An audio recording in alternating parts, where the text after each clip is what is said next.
نحمدہ ونصلی علی رسولہ الکریم، اما بعد۔ بزرگو، کل یوم عرفہ ایک عظیم دن ہے۔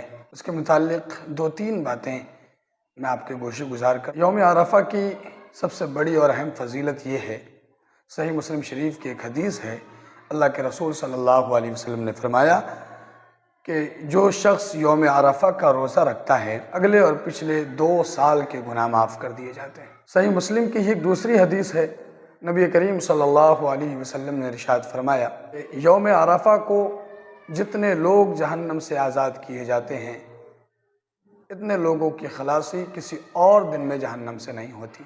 تیسری بڑی فضیلت یہ ہے، اللہ کے رسول صلی اللہ علیہ وسلم نے فرمایا کہ سب سے بہترین دعا عرفہ کے دن کی دعا ہے۔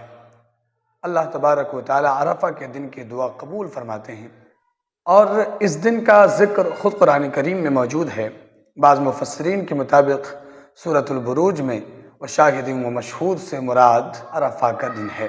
عرفہ کے دن کچھ کرنے کے مسنون اعمال، تو سب سے پہلا عمل تو یہ ہے کہ عرفہ کے دن کا روزہ رکھا جائے، اس لیے کہ یوم عرفہ کا روزہ 2 سال کے گناہوں کا کفارہ بن جاتا ہے۔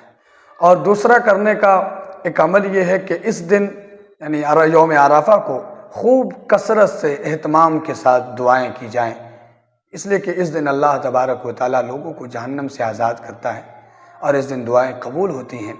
کثرت سے ذکر و اذکار کیا جائے، تکبیرات تشریق پڑھی جائیں، صدقات و خیرات کیے جائیں،